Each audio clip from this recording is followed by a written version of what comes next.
everyone, and welcome to another episode of Chemistry with Capadia. Today I'm going to be going through the periodic table and talking about all of the things that we can learn from the periodic table and things that are important to retrieve from it, and then some properties of the elements that are on the table.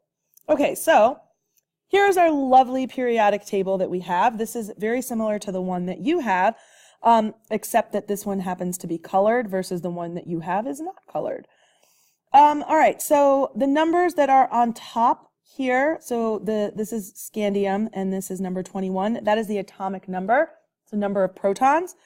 The number at the bottom is the atomic mass, so that is the mass of the average, or 1 mole of scandium, which we'll talk about later what that means. But so that's kind of all the stuff that's in the box. So you have an atomic number, which is the number of protons, you have a symbol, you have a name, and then you also have the atomic mass. All right, so let's talk a little bit about these values down here. So these have just kind of been taken out of the periodic table.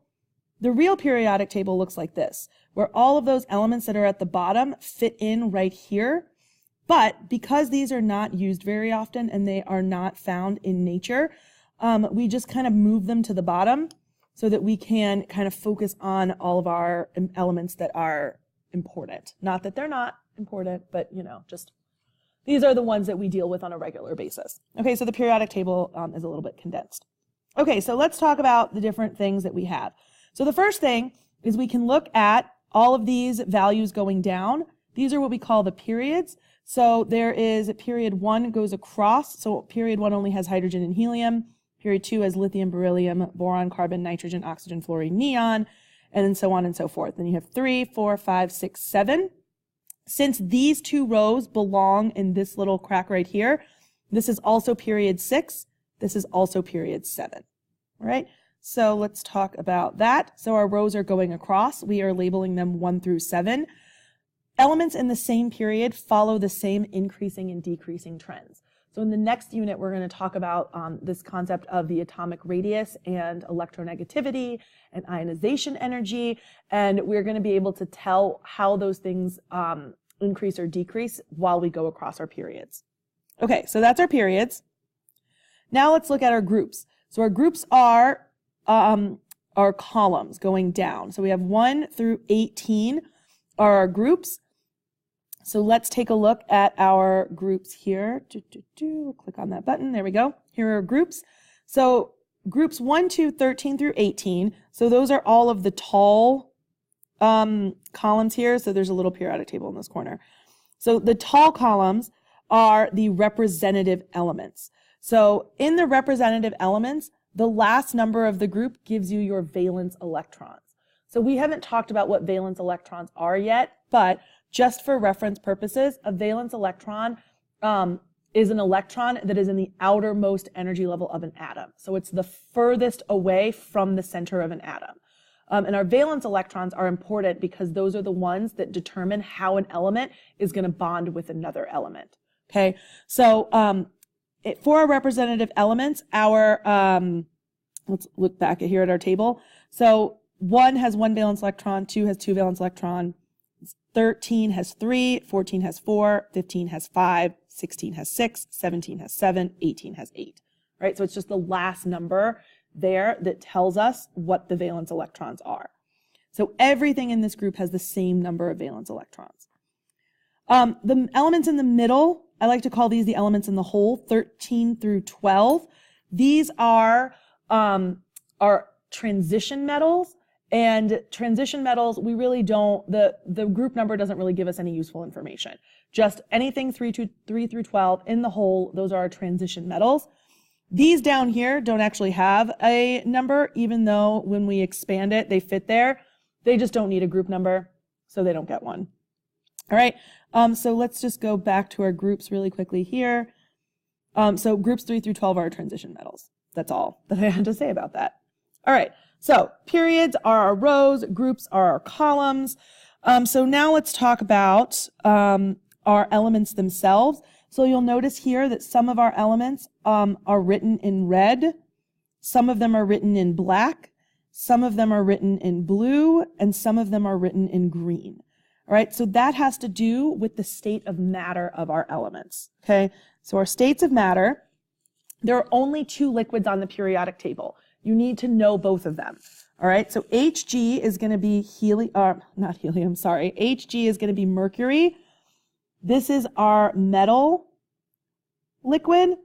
Bromine is going to be our non-metal liquid. All right, so there are only 2 liquids on the periodic table.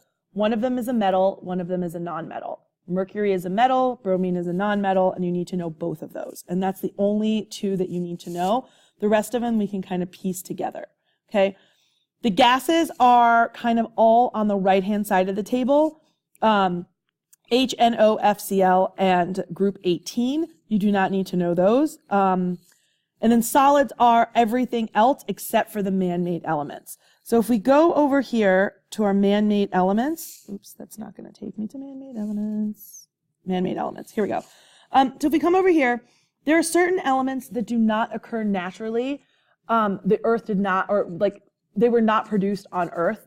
The only way to get them is to create them in a laboratory. So the amount of these elements that were on Earth is very, very, very, very negligible or non-existent.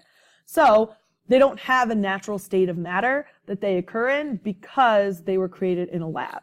All right, so anything in green is going to be lab created, and then all of the stuff that's in black, everything that's not man-made liquid or gas is going to be a solid. So you'll notice that most all of the solids are on the left-hand side of the periodic table. All right, and we'll talk about why that is in just a second. Okay, all right, so those are our states of matter. Oh, so let's actually talk about it now. So the reason why all of our elements that are on the left-hand side are mostly solid are because of their metal, non-metal classification. All right, so let's take a look at that. All right, so our metals are on the left-hand side of the periodic table. Let me get a red marker here. Left side of the periodic table. Our blue elements, not blue, sorry, our non-metals are going to be on the right side of the periodic table. So as you move from left to right, you get less and less metallic and more non-metallic. So this is another trend. So elements on the left-hand side are super duper metally, and then as we go, they become non-metally. Properties of metals that we need to know. Most metals are solid or man-made, except for mercury, which we talked about is a liquid. Metals have luster. Luster is just a fancy word for shine. So metals are shiny. All right. They're malleable and ductile, which means that they bend easily. And they're good conductors because they conduct heat and electricity. If you touch a metal, at first it feels cold, but if you touch it for a little while and then move your hand and then touch it again, it's warm because it took the heat from your hand and now it's in that metal. So metals are really good conductors. Okay. On the left-hand side, we have nonmetals that are mostly, on the right-hand side, we have nonmetals, which are mostly gases. There are some that are solid, and then Br is our only liquid nonmetal. They are dull, so they are not shiny. Like you can think of like a lump of coal, like it's just black and dull looking. Brittle means that it breaks when you hammer it. So anything that's brittle, like glass, if you hammer it, it just shatters into a million pieces. It doesn't bend. So that's what brittle is. And then they're insulators, which are exactly the opposite of conductors. It means that they do not allow heat and electricity. So for example, rubber is a good example of an insulator. Rubber does not allow heat and electricity to pass through. Okay. In the center, we have what are called metalloids, and we'll talk about where the metalloids are on the periodic table in a minute. But our metalloids, because they're in the middle, they have properties of both. So if something is shiny and brittle, since shiny is a metal and brittle is a nonmetal, it's going to be a metalloid. If something is an insulator, but it is malleable, it's also going to be a metalloid. So metalloids have properties that draw both from metals and nonmetals. Okay, so let's go back to our periodic table here. So we can see that as we go, so our metals are all going to be over here, and we're going to talk about our metals in depth some. So all of the metals are in the yellow-orange range here. Our nonmetals are going to be in our blue-purple range here, and then our metalloids are in the green range here. okay? Because they're a combination. If you take the yellow and the blue, you get green. So fun. Okay, so that's our metal, non-metal, metalloid situation. All right, so next up, let's take a look at all of the different classifications of elements that we need to know. Most of these classifications are going to go by group. Some of them are lots of groups. Some of them are just one group. All right, so we'll start at the left-hand side of the periodic table with this first group. So you'll notice that everything is in yellow except for hydrogen. Hydrogen is not a part of the classification that we're going to be looking at. So these are the alkali metals. They're just lithium through francium, not hydrogen. Hydrogen is actually a nonmetal. It's the only nonmetal that's on the wrong side of the periodic table. And we put it here because it has one valence electron, so it goes in group 1. That's the only reason why it's there. The only metals are lithium through francium. So let's take a look at our alkali metal properties. All right, so we have lithium through francium. These are all metals. They're highly reactive in water. So all of our alkali metals are going to be really reactive in water. If you take some sodium metal, put it in water, it's going to create a little explosion. None of these elements are found in nature, and they usually combine with the elements of group 17, and they form what are called salts. So salt is not just sodium chloride. Anything that's an alkali metal that's combined with anything in group 17 is considered a salt. Also group 2 as well, and we'll talk about that in a minute. And then because it's group 1, they all have one valence electron. All right, so those are our alkali metals. Let's go on to the next classification. So our next classification is going to be our second group here. So these are what are called the alkaline earth metals. So all of these are alkaline earth metals. There's no exception like there was with the hydrogen. These are reactive too, but they're not as reactive as the alkali metals. So for example, if you take magnesium or if you take calcium metal and you put it into hot water, you can probably get a little bit of a reaction. But if you put it into cold water, then it's probably not going to do a whole lot, right? These elements are found mostly in minerals, which is why they have the classification of earth, because of their mineral content. They're found in earth. And then they have two valence electrons because they're in group 2. Okay, let's rock and roll. Rock and rollin'. All right, so the next classification that we are going to look at is going to be all of these elements in the middle here. So these are all group 3 through 17. We talked about a little bit already. These are the transition metals. They are all metals, and they are called transition metals because their electrons can move freely. They can transition across energy levels, which we don't know what that means yet, but one day we will. So that's why they're called transition metals. Okay. Next up, let's take a look at these guys down here. These are inner transition metals. All right. So our inner transition metals actually have two classifications within them. So these are the top group. They're named after the first element in the top group, which is lanthanum. So they're called the lanthanides. They are the rare earth metals. The second group is named after the second element, the first element in this column, or this row, which is actinium. So they're called the actinides, and they are known for being radioactive. So you do need to know that the row that starts with lanthanum are the lanthanides, and the row that starts with actinium is the actinides, all right? And then lanthanides are rare earth metals, so you can find them in earth, like if you mine for them, but they're very, very, very small amounts. I think that there's something like 20 something grams of cerium that exists on the entire planet. So it's very, very, very small quantities. All right. Okay. So those are our inner transition metals. So let's just keep rocking and rolling across the periodic table.